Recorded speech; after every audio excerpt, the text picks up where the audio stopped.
Os países da América do Sul têm a má fama de serem narcoestados, ou seja, terem uma vinculação muito grande com o crime organizado e com a produção ou venda de drogas ilícitas. E aí, isso pesa ainda mais e ainda tem um vínculo muito mais forte em países governados pela esquerda.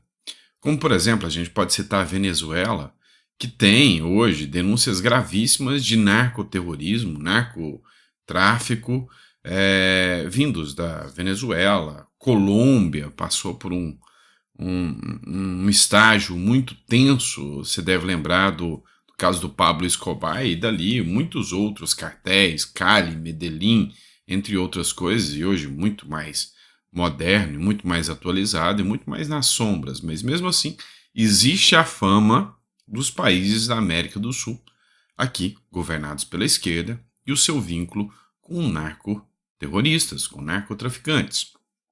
Pois bem, e aí qual é a imagem que o Brasil passa hoje, lá para fora, em relação a essa questão? Porque olha só a notícia que foi veiculada em vários sites, não é só a Revista Oeste. Essa matéria que eu estou trabalhando com vocês é da Revista Oeste, mas nós temos também CNN, até a Globo pautou essa matéria. Carro de embaixada brasileira é apreendido com cocaína na Turquia. Pois é, na região da Turquia. Um carro oficial da embaixada brasileira em Sófia, capital da Bulgária, foi detido por autoridades aduaneiras com 55 quilos de cocaína. A apreensão ocorreu na manhã desta quarta-feira, dia 25.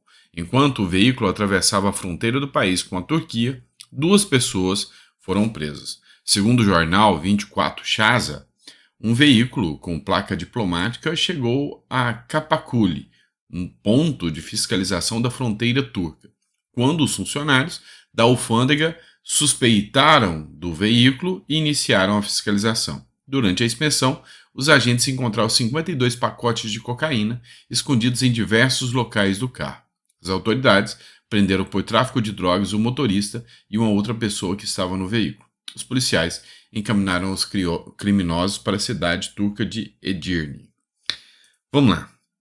Quando a gente vê hoje o Lula com um alinhamento tão grande com países da América do Sul e América Latina, como a Nicarágua, a Venezuela, Bolívia, tá? O Brasil está fazendo novos investimentos agora na Bolívia. Eu já teci críticas sobre isso da Petrobras, tá? Ou seja, o nosso dinheiro é investido nesses países. E aí, a imagem que passa para o resto do mundo é ao contrário.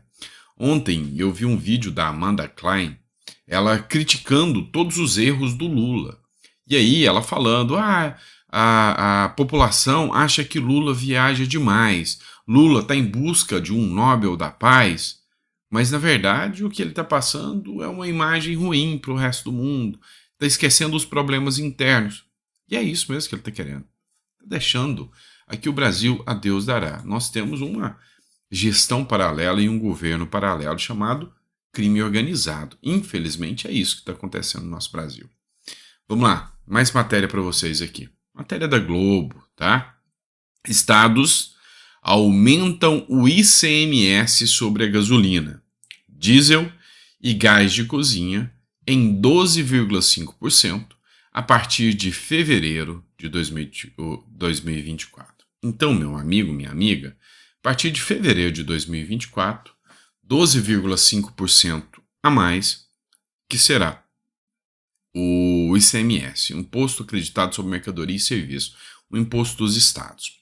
Mas aí, a gente precisa fazer uma análise assim, bem séria sobre esse assunto, bem séria mesmo. Vamos lá. Se tem uma coisa que afeta o brasileiro, é aumento de combustível e aumento de diesel.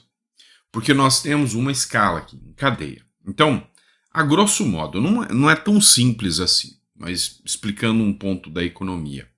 A gasolina afeta você diretamente. Quando você coloca o combustível no seu carro, vai para o trabalho. Quando você coloca o combustível no seu carro, vai fazer um passeio, isso te afeta diretamente. E se você é um prestador de serviço, isso costuma afetar também o seu custo de manutenção do trabalho, então costuma ter uma leve tendência de acréscimo a serviços, tá?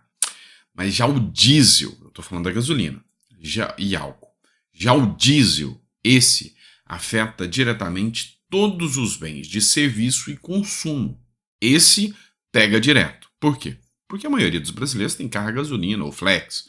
Já diesel são as frotas rodoviárias que o Brasil tem. Então, a maior parte do transporte brasileiro é feito por rodovia, quando não é, tem algumas ferrovias no Brasil, e quando não é, raras exceções de hidrovias, mas todas são transportadas com diesel.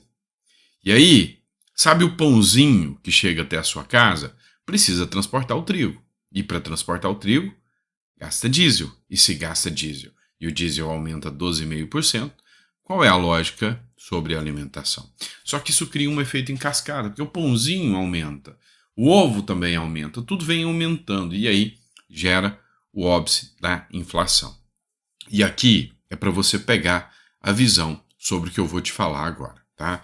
O governo quer aumentar ainda mais também, aqui ó, Matéria Terra Brasil Notícias, depois do loteamento da Caixa Econômica Federal, o governo aprova um projeto, tá, na Câmara dos Deputados, que cria mais um imposto, ou seja, de 22,5% para o Bitcoin e criptomoedas, até então não era taxado, e a grande questão é, esse governo pode ser caracterizado como o governo do amor. Opa, não, o governo do imposto. É o governo do imposto, não tem nada de governo do amor.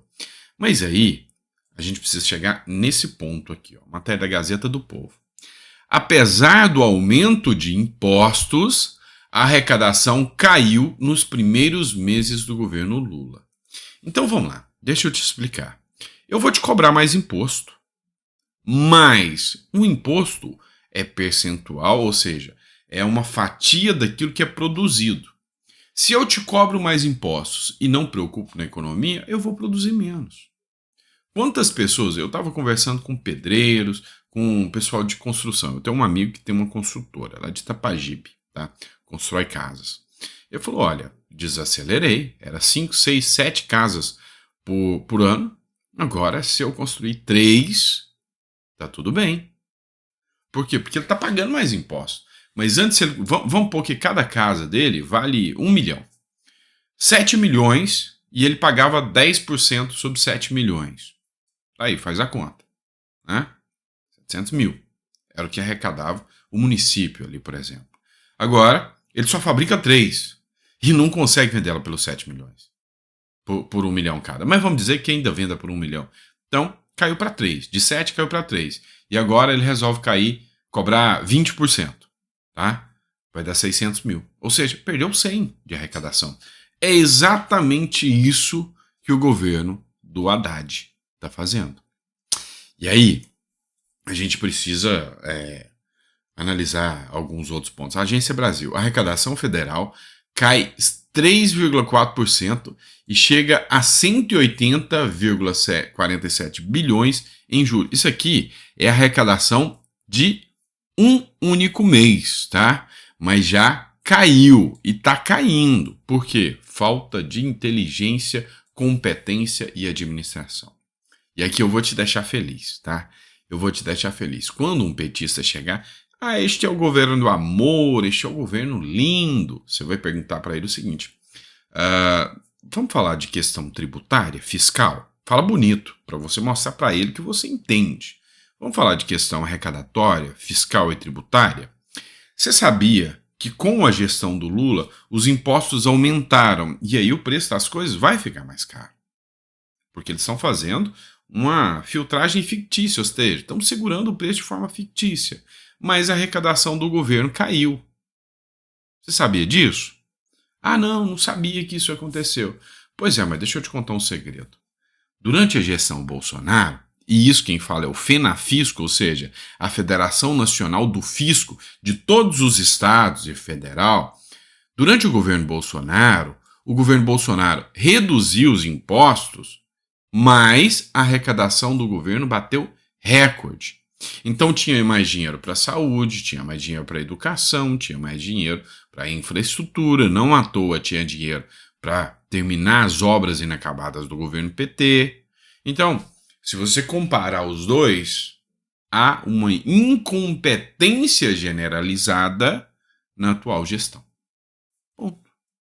Gostou do argumento, né? Então, na próxima discussão agora você vai entender. Mas você tem que entender uma coisa, tá? E agora a gente tem que ser sinceros aqui com vocês. O Lula falou que não queria ministros técnicos. O Lula queria ministros políticos, porque o político sabe falar com o povo. O técnico não sabe de nada. Lembra disso? O Bolsonaro, ministros técnicos, e o Lula falou que queria ministros políticos. Então, a gente tem que entender que o governo Lula tá certo, tá? Porque ele está cheio de prodígios. As pessoas são tão boas no governo Lula, sendo políticos, que eles entram lá e em poucos dias conseguem promoções gigantescas. Basta ser parente de algum dos políticos do Lula. Matéria da revista O Antagonista. Sobrinho de ministro de Lula é promovido na Telebrás.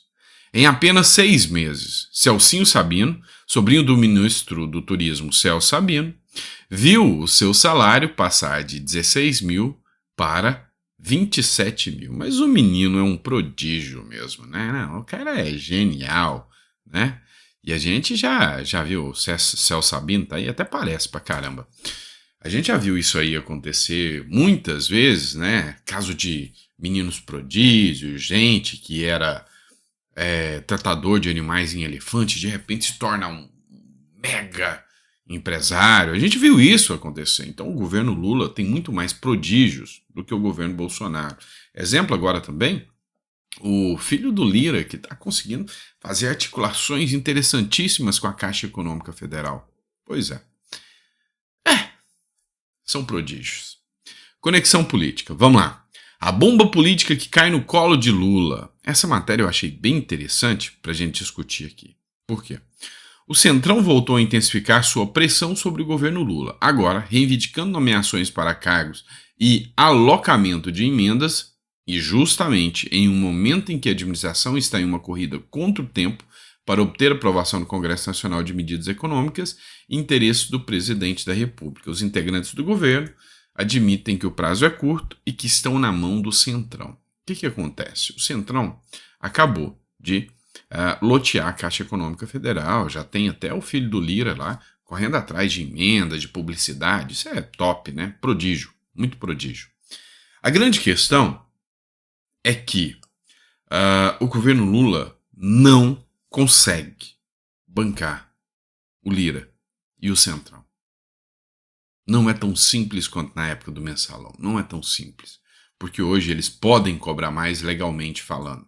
Tem o direito de cobrar mais legalmente falando. E o governo Lula não tem condições de bancar. Não tem condições de bancar. E aí, pediram para aprovar projetos de lei que geram mais arrecadação. Para Lula poder ter mais dinheiro para poder bancar ainda mais a turma do Centrão. O resultado prático dessa história toda. O Brasil vai entrar num caos econômico. Mesmo a turminha que fez o L já está percebendo isso. Os economistas apoiadores do Lula estão começando a descolar. A turma de influenciador, como o Eduardo Moreira, dentre outros, já estão começando a ver que Lula é descolado da realidade. Que Lula é um dano gigantesco para o Brasil do ponto de vista econômico e do ponto de vista até moral. E aí, o resultado vai ser sentido. Tá? E Lula está com a bomba no seu colo. Com toda certeza. Tá bom? É isso, pessoal. Espero que vocês tenham gostado do nosso editorial. A gente tratou um pouco de economia aqui com vocês.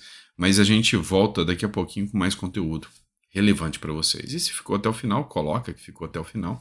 E se gostou do argumento que eu trouxe para você debater com um petista, fala aí, tá bom? Grande abraço, fica com Deus e até o próximo editorial.